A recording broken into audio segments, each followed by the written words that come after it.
Nessa videoaula, nós vamos ver as peças que são utilizadas para a elevação das alvenarias. Existem vários tipos de blocos, de tijolos, para fazer uma alvenaria. Nós vamos começar vendo aqui as características do tijolo maciço, que é um tijolo, como dá para ver aqui na imagem, um tijolo que não tem furos. Ele é um bloco uniforme, que tem dimensões usuais de 10 por 20 por 5, apresentando algumas variações dependendo naturalmente do fabricante, e que é muito utilizado para a execução de baldrames, né?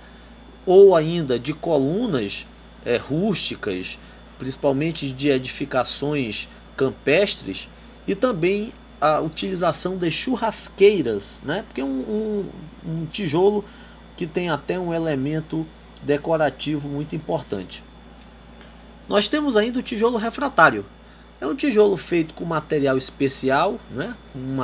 Algumas misturas de argilas especiais ou bauxita, enfim, que são tijolos utilizados para revestimentos de fornos, churrasqueiras, etc., enfim, locais que precisam resistir a temperaturas altas e ação do fogo, e no caso de um tijolo refratário, até uma temperatura em torno de 1400 graus Celsius.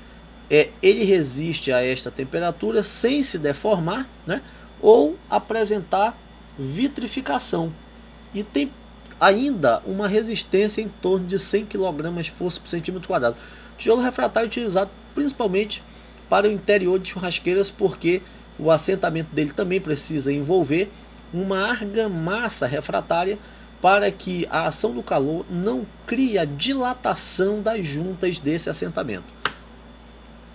Nós temos o tijolo cerâmico, né, muito utilizado ainda nas obras, que é uma peça feita de cerâmica que é cozida, né, na verdade, em alto forno, né, e isso faz com que a peça seja uma peça esbelta.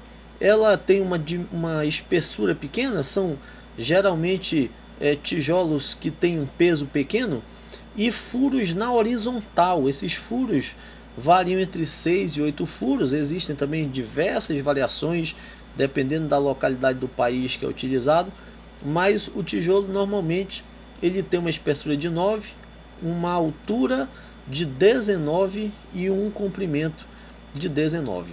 É um bom isolante térmico, porque o tijolo é feito de barro e naturalmente é um material, uma argila, né, aí dita popularmente como barro, um material frio, né?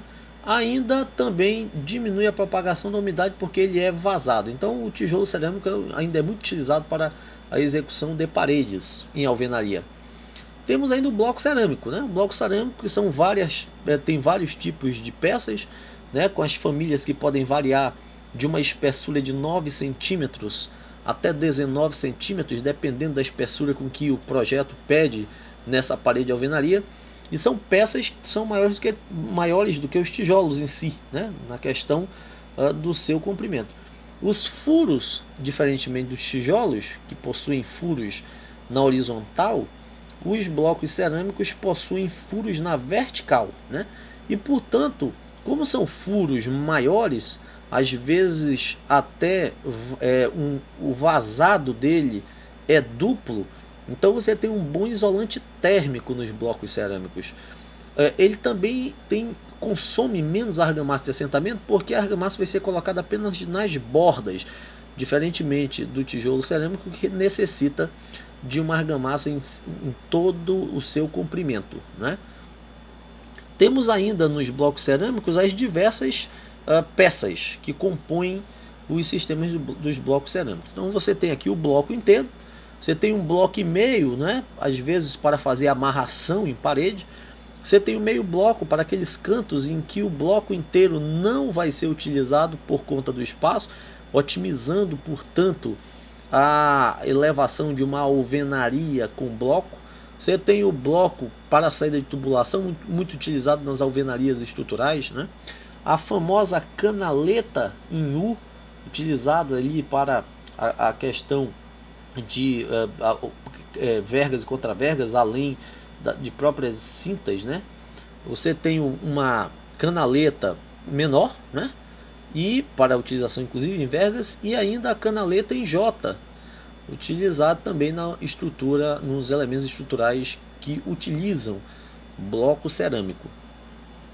Então, temos aqui os blocos cimentícios, né? Mais uma família aí. Muita gente fala que são blocos de concreto, mas na verdade a mistura de material para fazer esses blocos não é de concreto, porque não leva brita, leva areião, pó de pedra, né? Então você teria ali um bloco cimentício, peças com peso maior que tijolos, porque são feitos de elementos mais robustos na mistura, né? Cimento, por exemplo, e pó de pedra ou areião. São peças com furos na vertical, portanto blocos, né? Bom isolante térmico, porque tem um vazado grande. Vejam aqui que você tem os furos são bem robustos, e tem reduzido o consumo de argamassa de assentamento, porque a argamassa de assentamento vai ser colocada apenas nas bordas desse bloco, embora sejam blocos pesados, mais pesados, por exemplo, do que os blocos cimentícios. Então são esses, né, os elementos, as peças, as famílias de peças que podem ser utilizadas para a elevação das alvenarias.